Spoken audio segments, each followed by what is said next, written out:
जय जगन्नाथ बंधुगण आज आमे जानिबा 8 सेप्टेम्बर 2024 रविवार दिन द्वादश राशि राशिफल विषय एही दैनिक राशिफल चंद्रंको गोचर गणना को नहीं आधारित एवं चंद्रंको गोचर गणना आम जीवन रे बहुत प्रभाव पकई थाए।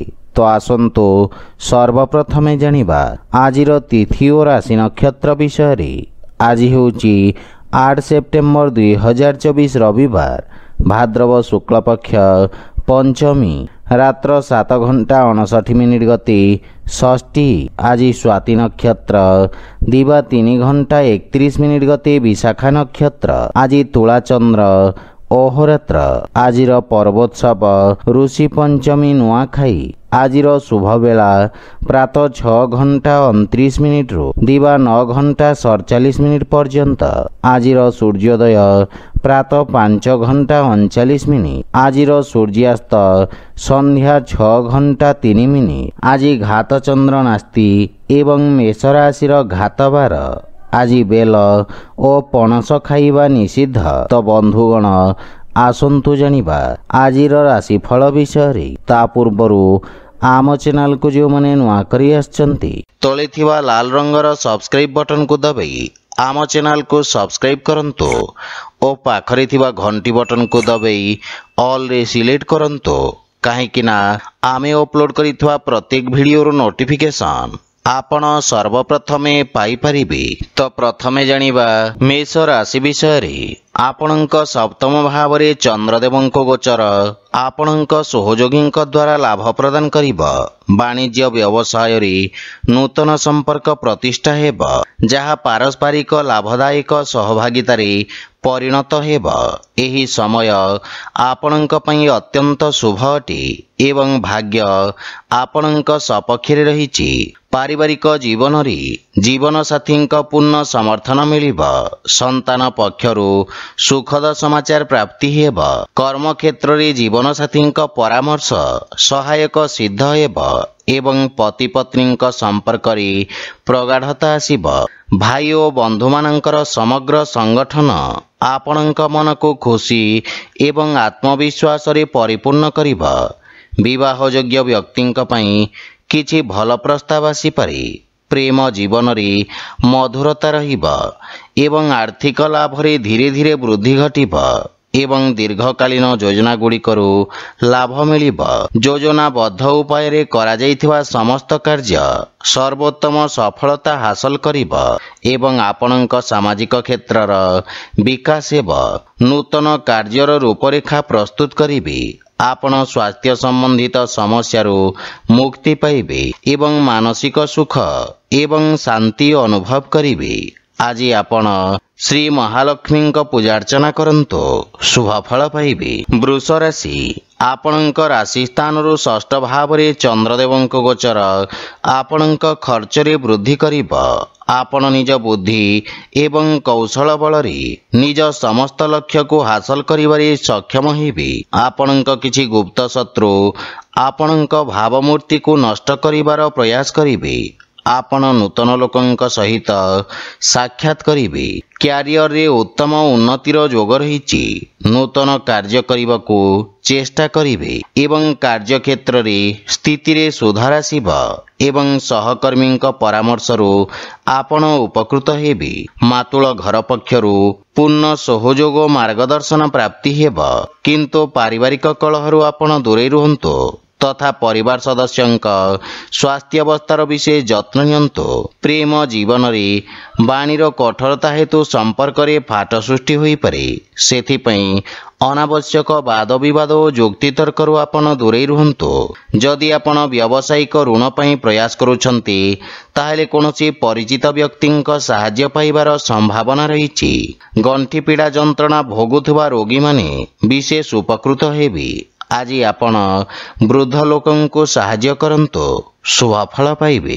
मिथुन राशि आज आपणक पंचम भाव में चंद्रदेवଙ୍କ गोचर आपणक कार्यक्षेत्र में जड़े परिचित व्यक्ति माध्यम लाभर स्थिति प्रदान करिबा। छात्र छात्री माने सेमानंकर समयर संपूर्ण सदुपयोग करिबारे सक्षम हेबे एवं यह समय मध्य नूतन ज्ञान एवं अभिज्ञता हासिल करिबे। पारिवारिक जीवन रे संतानक उन्नति आपण विशेष आनंद प्राप्त करिबे एवं संतान आपणक आज्ञाकारी हेबे।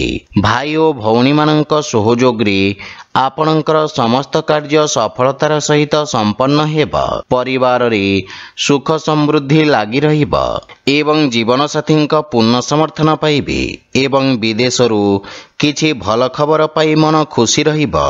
बड़ भाई विशेष समर्थन आपणक अग्रगतिर कारण हेबा। किंतु पितांक स्वास्थ्य प्रति विशेष जत्न नियंतु। आर्थिक अभिवृद्धि हेबा किंतु पारिवारिक खर्च रे वृद्धि मानसिक चाप उत्पन्न करि पारे। स्वास्थ्य अवस्था रे उन्नति हेबा किंतु सतर्कता बजाय रखंतु। आज आपण भगवान श्री गणेशଙ୍କ पूजार्चना करंतु शुभफल पाइबे। कर्कट राशि आपणक राशि चतुर्थ भाव में चंद्रदेवଙ୍କ गोचर आपणक व्यवसाय क्षेत्र विस्तार पई योजना उपरे कार्य करिवार अवसर प्रदान करिबा। आपण भविष्यत योजना गुड़िक विषय रे विचार विमर्श करिबे एवं कार्यशैलीर समीक्षा करिबे किंतु सहकर्मी मानक सहित आपणक व्यवहार विशेष ध्यान रखंतु अन्यथा आपणक प्रतिछवि क्षतिग्रस्त होई पारे। मातांक सहित किछि वैचारिक मतभेद देखा दे पारे किंतु आपण निज बुद्धि एवं आत्मविश्वास सहित परिस्थिति को नियंत्रण करिबारे सक्षम हेबे। पारिवारिक सुखरे किछि अभाव देखा देब एवं घरर रक्षणाबेक्षण पई आपण खर्चांत हेबे किंतु पितांक मार्गदर्शन विशेष लाभवान हेबे। श्वशुर घर पक्षरु संपर्क रे मधुरता आसीबा किंतु गृहर कोनोसी सदस्यंक स्वास्थ्य अवस्था को नहीं आपण चिंतित रहिबे। आर्थिक अवस्था किछि मात्रा रे चापग्रस्त रही पारे। नगद धनर अभाव किछि कार्य रे अस्थायी अवरोध उत्पन्न करिबा एवं मानसिक चाप आपणक स्वास्थ्य अवस्था को प्रभावित करिबा। सेथि पई मन को एकाग्र और शांत रखिबार प्रयास करंतु।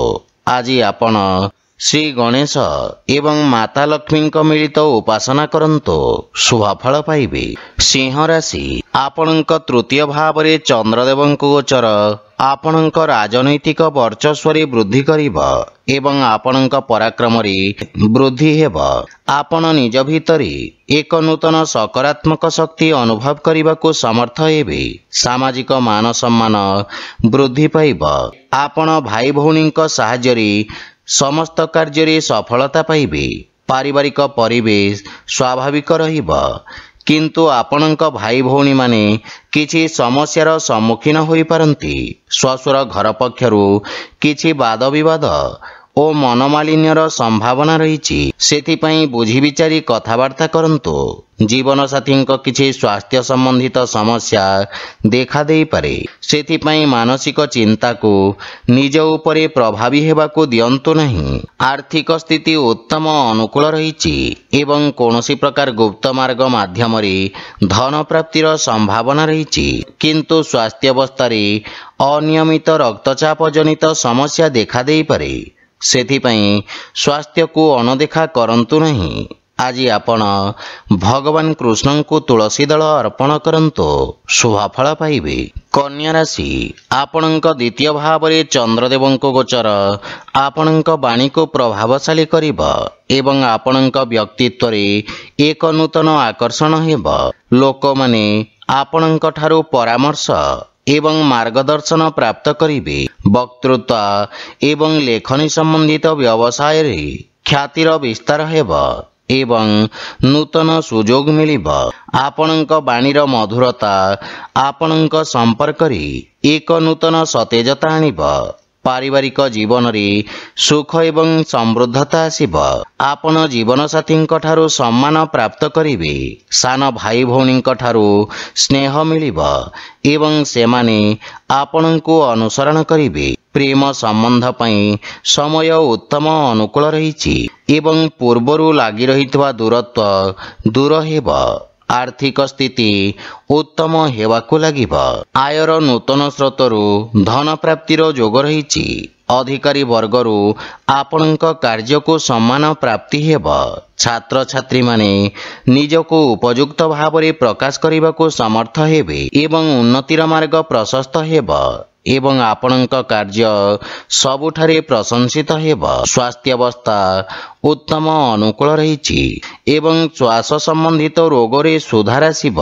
ଆଜି ଆପଣ ଗୋମାତାଙ୍କୁ ଖାଇବାକୁ ଦିଅନ୍ତୁ, ଶୁଭ ଫଳ ପାଇବେ। ତୁଳା ରାଶି, ଆପଣଙ୍କ ରାଶି ସ୍ଥାନରୁ ଚନ୍ଦ୍ରଦେବଙ୍କ ଗୋଚର ଆପଣଙ୍କୁ ପୂର୍ବରୁ ଚାଲିଥିବା କିଛି ସମସ୍ୟାରୁ ମୁକ୍ତି ପ୍ରଦାନ କରିବ। ଆପଣଙ୍କ ବ୍ୟକ୍ତିତ୍ୱରେ ଆକର୍ଷଣ ଏବଂ ସୌନ୍ଦର୍ଯ୍ୟ ଆଣିବ। କାର୍ଯ୍ୟକ୍ଷେତ୍ରରେ ଆପଣ କରିଥିବା ପରିବର୍ତ୍ତନରୁ ସକାରାତ୍ମକ ପରିଣାମ ପ୍ରାପ୍ତି ହେବ ଏବଂ ଆପଣଙ୍କ ବ୍ୟବହାରିକ ଚିନ୍ତାଧାରା ଆପଣଙ୍କୁ ସମାଜରେ ସମ୍ମାନ ପ୍ରଦାନ କରିବ। ଛାତ୍ରଛାତ୍ରୀଙ୍କ ପାଇଁ ଇଚ୍ଛାକୃତ କ୍ଷେତ୍ରରେ ଉଚ୍ଚଶିକ୍ଷାର ମାର୍ଗ ପ୍ରଶସ୍ତ ହେବ। କାର୍ଯ୍ୟକ୍ଷେତ୍ରରେ ଜୀବନସାଥୀଙ୍କ ପରାମର୍ଶ ସହାୟକ ସିଦ୍ଧ ହେବ ଏବଂ ଜୀବନସାଥୀଙ୍କ ସହିତ ସମ୍ପର୍କରେ ପ୍ରଗାଢ଼ତା ଆସିବ। ମାତାଙ୍କ ପକ୍ଷରୁ ବିଶେଷ ଲାଭ ହେବାର ସମ୍ଭାବନା ରହିଛି ଏବଂ ବିଦେଶରୁ ସୁଖଦ ଖବର ମିଳିବ। ଭାଇ ଓ ସାଙ୍ଗମାନଙ୍କ ସହଯୋଗ ଆପଣଙ୍କ ଖୁସି ଏବଂ ଆତ୍ମବିଶ୍ୱାସରେ ବୃଦ୍ଧି କରିବ। ବିବାହଯୋଗ୍ୟ ବ୍ୟକ୍ତିଙ୍କ ପାଇଁ କିଛି ଭଲ ପ୍ରସ୍ତାବ ଆସିପାରେ। ପ୍ରେମ ଜୀବନରେ ମଧୁରତା ଆସିବ ଏବଂ ରାଜକୀୟ ପକ୍ଷରୁ ଆର୍ଥିକ ଲାଭ ପ୍ରାପ୍ତି ହେବ ଏବଂ ଆର୍ଥିକ ସ୍ଥିତି ସୁଦୃଢ଼ ହେବାକୁ ଲାଗିବ। ସ୍ୱାସ୍ଥ୍ୟାବସ୍ଥା ଉତ୍ତମ ଅନୁକୂଳ ରହିଛି। ଆଜି ଆପଣ ଗୋମାତାଙ୍କୁ ଖାଇବାକୁ ଦିଅନ୍ତୁ, ଶୁଭ ଫଳ ପାଇବେ। ବିଛା ରାଶି, ଆପଣଙ୍କ ଦ୍ୱାଦଶ ଭାବରେ ଚନ୍ଦ୍ରଦେବଙ୍କ ଗୋଚର ଆପଣଙ୍କ ରୋଜଗାର କ୍ଷେତ୍ରରେ କିଛି ବାଧାବିଘ୍ନ ସୃଷ୍ଟି କରିବ। କ୍ରୋଧର ଅଧିକତା ଆପଣଙ୍କ ପାଇଁ କ୍ଷତିକାରକ ହେବ ଏବଂ କୌଣସି ନିଷ୍ପତ୍ତି ନେବା ପୂର୍ବରୁ ଭବିଷ୍ୟତର ଯୋଜନା ବିଷୟରେ ଭଲ ଭାବରେ ଚିନ୍ତା କରିବା ଆପଣଙ୍କ ପାଇଁ ଲାଭଦାୟକ ହେବ। ଛାତ୍ରଛାତ୍ରୀମାନଙ୍କୁ ନିଜ ଏକାଗ୍ରତା ବଜାୟ ରଖିବାକୁ ଅଧିକ ସଂଘର୍ଷ କରିବାକୁ ପଡ଼ିବ। ପାରିବାରିକ ଜୀବନରେ ବୈବାହିକ ଦାମ୍ପତ୍ୟ ଜୀବନରେ ସୁଧାର ଆସିବ, କିନ୍ତୁ ପ୍ରେମ ଜୀବନ ପାଇଁ ସମୟ ଅନୁକୂଳ ନୁହେଁ। ଧାର୍ମିକ ଆଧ୍ୟାତ୍ମିକ କାର୍ଯ୍ୟ ପ୍ରତି ଆପଣଙ୍କ ରୁଚି ବଢ଼ିବ ଏବଂ ଆର୍ଥିକ ସ୍ଥିତି ଉତ୍ତମ ଅନୁକୂଳ ରହିଛି ଏବଂ ଆର୍ଥିକ ଲାଭ ପ୍ରାପ୍ତ କରିବେ। ଅନାବଶ୍ୟକ ଖର୍ଚ୍ଚରେ ନିୟନ୍ତ୍ରଣ ଲାଗି ରହିବ। ବ୍ୟବସାୟୀମାନଙ୍କ ଆୟ ବୃଦ୍ଧି ପାଇବ, କିନ୍ତୁ କିଛି ଶାରୀରିକ ଅସୁବିଧାର ସମ୍ଭାବନା ରହିଛି। ଆଜି ଆପଣ ଶିବଲିଙ୍ଗରେ ଜଳ ଅର୍ପଣ କରନ୍ତୁ, ଶୁଭ ଫଳ ପାଇବେ। ଧନୁରାଶି, ଆପଣଙ୍କ ଏକାଦଶ ଭାବରେ ଚନ୍ଦ୍ରଦେବଙ୍କ ଗୋଚର ଆପଣଙ୍କ ଲାଭର ସ୍ଥିତିକୁ ବୃଦ୍ଧି କରିବ। ଜମି ଏବଂ ଖଣିଜ ବ୍ୟବସାୟରେ ଜଡ଼ିତ ବ୍ୟକ୍ତି ଅପ୍ରତ୍ୟାଶିତ ଲାଭ ଅର୍ଜନ କରିବେ। ଆପଣଙ୍କ ଦ୍ୱାରା ଅତୀତରେ କରାଯାଇଥିବା କାର୍ଯ୍ୟରୁ ଆପଣଙ୍କ ମାନ ସମ୍ମାନ ବୃଦ୍ଧି ପାଇବ। ପାରିବାରିକ ଜୀବନରେ କିଛି ଶୁଭ ସମାଚାର ପାଇବାରୁ ମନରେ ପ୍ରସନ୍ନତାର ଭାବ ରହିବ ଏବଂ ପରିବାରରେ ସୁଖଦ ବାତାବରଣ ଲାଗି ରହିବ। ଗୃହର ଛୋଟ ସଦସ୍ୟଙ୍କ ସହିତ ଉତ୍ତମ ସମୟ ଅତିବାହିତ କରିବେ। ପରିବାରରେ ସମସ୍ତଙ୍କ ସହିତ নম্রতাପୂର୍ଣ୍ଣ ଆଚରଣ ଦ୍ୱାରା ଲାଭ ଏବଂ ମାନସିକ ଶାନ୍ତି ପ୍ରାପ୍ତି ହେବ। ଆପଣଙ୍କ ପ୍ରଭାବଶାଳୀ ବାଣୀ ଛୋଟ ଭାଇମାନଙ୍କ ସହିତ ସମ୍ପର୍କକୁ ସୁଦୃଢ଼ କରିବ ଏବଂ ସେମାନେ ଆପଣଙ୍କ ଅନୁସରଣ କରିବେ। ପିତାଙ୍କ ପୂର୍ଣ୍ଣ ସହଯୋଗ ଲାଗି ରହିବ। ଆର୍ଥିକ ସ୍ଥିତି ଆହୁରି ସୁଦୃଢ଼ ହେବାକୁ ଲାଗିବ ତଥା ପୂର୍ବରୁ ବକେୟା ଦେଇଥିବା ଅର୍ଥ ଆପଣ ଆଜି ଫେରି ପାଇବେ ଏବଂ କିଛି ମାନ୍ୟଗଣ୍ୟ ବ୍ୟକ୍ତିଙ୍କ ସହିତ ସାକ୍ଷାତ କରିପାରନ୍ତି। ବାଣିଜ୍ୟ ବ୍ୟବସାୟରେ ଉନ୍ନତି ହେବ ଏବଂ ଦୀର୍ଘ ଦିନ ଧରି ଥିବା ସ୍ୱାସ୍ଥ୍ୟ ସମସ୍ୟାର ସମାପ୍ତ ହେବ। ଆପଣ ଶକ୍ତିଶାଳୀ ଏବଂ ପରିଶ୍ରମୀ ହେବେ। ଆଜି ଆପଣ ଗାୟତ୍ରୀ ମନ୍ତ୍ର ପାଠ କରନ୍ତୁ, ଶୁଭ ଫଳ ପାଇବେ। ମକର ରାଶି, ଆଜି କାର୍ଯ୍ୟକ୍ଷେତ୍ରରେ ନୂତନ ଯୋଜନା ଦ୍ୱାରା ଅଗ୍ରଗତି ହେବ। ବ୍ୟବସାୟୀମାନେ ନୂତନ ରୋଜଗାର ଏବଂ ଉନ୍ନତ ନିଯୁକ୍ତିର ସୁଯୋଗ ପାଇବେ ଏବଂ ଉଚ୍ଚ ଅଧିକାରୀଙ୍କ ସମ୍ପୂର୍ଣ୍ଣ ସହଯୋଗ ମିଳିବ। ରାଜକୀୟ ପକ୍ଷରେ ଜଡ଼ିତ ଲୋକମାନେ ଆର୍ଥିକ ଦୃଷ୍ଟିରୁ ଉପକୃତ ହେବେ। ନୂତନ ବ୍ୟବସାୟ ଆରମ୍ଭ କରିବା ପାଇଁ ଦିନଟି ଉତ୍ତମ ଅନୁକୂଳ ରହିଛି। ଲାଭର ସ୍ଥିତି ଉତ୍ତମ ରହିଛି। ଆପଣଙ୍କ ନୂତନ ଚିନ୍ତାଧାରା ଏବଂ କ୍ରାନ୍ତିକାରୀ ଭାବନା ଆପଣଙ୍କ କାର୍ଯ୍ୟକ୍ଷେତ୍ରରେ ଉତ୍ତମ ପରିଣାମ ପ୍ରଦାନ କରିବ। ପାରିବାରିକ ଜୀବନରେ ପିତାଙ୍କ ସହିତ ସମ୍ପର୍କ ସୁଦୃଢ଼ ହେବ ଏବଂ ପରିବାରରେ ଏକ ମନୋରମ ପରିବେଶ ରହିବ। ସନ୍ତାନ ଆପଣଙ୍କ ମାର୍ଗଦର୍ଶନର ଅନୁସରଣ କରିବେ ଏବଂ ଆପଣ ଜୀବନସାଥୀଙ୍କ ଭାବନାକୁ ସମ୍ମାନ କରିବେ। ପରସ୍ପର ପ୍ରତି ପ୍ରେମ ଭାବ ବୃଦ୍ଧି ପାଇବ ଏବଂ ନୂତନ ଆୟର ଉତ୍ସ ସୃଷ୍ଟି ହେବ। ଆର୍ଥିକ ସ୍ଥିତି ସୁଦୃଢ଼ ହେବାକୁ ଲାଗିବ। ସ୍ୱାସ୍ଥ୍ୟାବସ୍ଥା ଉତ୍ତମ ଅନୁକୂଳ ରହିଛି, କିନ୍ତୁ ଶ୍ୱାସ ସମ୍ବନ୍ଧିତ ରୋଗୀ ବିଶେଷ ସାବଧାନ ରହିବା ଉଚିତ। ଅନାବଶ୍ୟକ ଯାତ୍ରାରୁ ଆପଣ ଦୂରେଇ ରୁହନ୍ତୁ। ଆଜି ଆପଣ ଗୋମାତାଙ୍କୁ ଖାଇବାକୁ ଦିଅନ୍ତୁ, ଶୁଭ ଫଳ ପାଇବେ। କୁମ୍ଭ ରାଶି, ଚନ୍ଦ୍ରଦେବଙ୍କ ନବମ ଭାବରେ ଗୋଚର ଆପଣଙ୍କ ପାଇଁ ଭାଗ୍ୟବର୍ଦ୍ଧକ ରହିବ। ପୂର୍ବରୁ କରାଯାଇଥିବା ନିବେଶରୁ ଆପଣ ବିଶେଷ ଲାଭବାନ ହେବେ ଏବଂ ବ୍ୟବସାୟରେ ସ୍ଥାୟିତ୍ୱ ଆସିବ। ରୋଜଗାର କ୍ଷେତ୍ରରେ ଆସୁଥିବା ସମସ୍ୟାର ସମାଧାନ ହେବ। ପାରିବାରିକ ଜୀବନରେ ପିତାଙ୍କ ସ୍ନେହ ଏବଂ ଆଶୀର୍ବାଦ ପ୍ରାପ୍ତି ହେବ, କିନ୍ତୁ ଶ୍ୱଶୁର ଘର ପକ୍ଷରୁ ସମ୍ପର୍କରେ କିଛି ତିକ୍ତତାର ସମ୍ଭାବନା ରହିଛି। ଜୀବନସାଥୀଙ୍କ ସହଯୋଗ ଲାଗି ରହିବ, କିନ୍ତୁ ତାଙ୍କ ସ୍ୱାସ୍ଥ୍ୟାବସ୍ଥାର ବିଶେଷ ଧ୍ୟାନ ବଜାୟ ରଖନ୍ତୁ। ପରିବାରର ଛୋଟ ସଦସ୍ୟଙ୍କ ସହିତ ଉତ୍ତମ ସମୟ ଅତିବାହିତ କରିବେ ଏବଂ ମାନସିକ ଶାନ୍ତି ପାଇବେ, କିନ୍ତୁ ପ୍ରେମ ସମ୍ପର୍କରେ ବିଶେଷ ସାବଧାନ ରୁହନ୍ତୁ। ଆପଣଙ୍କ କ୍ରୋଧ ସମ୍ପର୍କକୁ ଖରାପ କରିପାରେ। ଆର୍ଥିକ ସ୍ଥିତି କ୍ଷେତ୍ରରେ ଆକସ୍ମିକ ଧନଲାଭର ଯୋଗ ରହିଛି। ନୂତନ ଆୟର ଉତ୍ସରୁ ଧନଲାଭର ସମ୍ଭାବନା ରହିଛି। ଆପଣ ଆଜି ଅଜଣା ବ୍ୟକ୍ତିଙ୍କ ଠାରୁ ସାହାଯ୍ୟ ପାଇପାରନ୍ତି। ଯେକୌଣସି କାର୍ଯ୍ୟରେ ଭାଗ୍ୟ ଆପଣଙ୍କୁ ସମର୍ଥନ କରିବ, କିନ୍ତୁ ପେଟ ସମ୍ବନ୍ଧିତ କୌଣସି ସମସ୍ୟା ଆପଣଙ୍କୁ ବ୍ୟଥିତ କରିପାରେ। ସେଥିପାଇଁ ସ୍ୱାସ୍ଥ୍ୟାବସ୍ଥାର ବିଶେଷ ଧ୍ୟାନ ରଖନ୍ତୁ।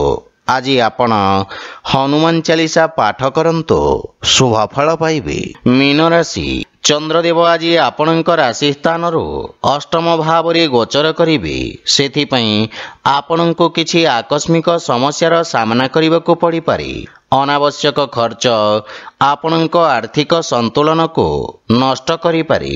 କାର୍ଯ୍ୟକ୍ଷେତ୍ରରେ ଅତ୍ୟଧିକ କାର୍ଯ୍ୟ ବା ଅସାମଞ୍ଜସ୍ୟ ସ୍ଥିତି ମାନସିକ ଚାପର କାରଣ ହେବ।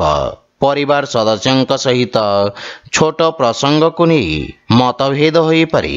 ଦୈନିକ କାର୍ଯ୍ୟରେ ବ୍ୟବଧାନ ଉତ୍ପନ୍ନ ହେବ ଏବଂ ଭାଇ ଭଉଣୀଙ୍କ ସମ୍ପର୍କରେ ତିକ୍ତତା ଆସିବାର ସମ୍ଭାବନା ରହିଛି, କିନ୍ତୁ ମାତାଙ୍କ ସ୍ୱାସ୍ଥ୍ୟ ପ୍ରତି ବିଶେଷ ଧ୍ୟାନ ରଖନ୍ତୁ। ପ୍ରେମ ଜୀବନରେ ପରସ୍ପରର ଭାବନାକୁ ସମ୍ମାନ ଦେଇ ସମ୍ପର୍କ ସୁଦୃଢ଼ ହେବ। ଆର୍ଥିକ ସ୍ଥିତି କ୍ଷେତ୍ରରେ ଅନାବଶ୍ୟକ ଆର୍ଥିକ ଦେବାନେବାରୁ ଆପଣ ଦୂରେଇ ରୁହନ୍ତୁ।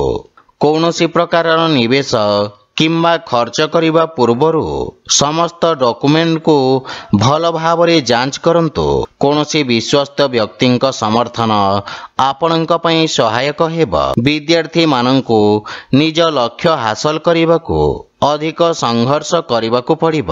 ରୋଗ, ବିଷ ଏବଂ ଶତ୍ରୁମାନଙ୍କ ଠାରୁ ବିଶେଷ ସାବଧାନ ରୁହନ୍ତୁ ଏବଂ ସ୍ୱାସ୍ଥ୍ୟାବସ୍ଥାର ବିଶେଷ ଧ୍ୟାନ ରଖନ୍ତୁ। ଆଜି ଆପଣ ଗୋମାତାଙ୍କୁ ଖାଇବାକୁ ଦିଅନ୍ତୁ, ଶୁଭ ଫଳ ପାଇବେ। ତ ବନ୍ଧୁଗଣ, ଏହା ଥିଲା ଆଜିର ରାଶିଫଳ ବିଷୟରେ। ଯଦି ଭିଡ଼ିଓଟି ଆପଣମାନଙ୍କୁ ଭଲ ଲାଗିଥାଏ, ଲାଇକ୍, ସେୟାର ଓ କମେଣ୍ଟ କରି ଜଣାନ୍ତୁ ଏବଂ ଆମ ଚ୍ୟାନେଲକୁ ସବସ୍କ୍ରାଇବ୍ କରନ୍ତୁ। ଜୟ ଜଗନ୍ନାଥ।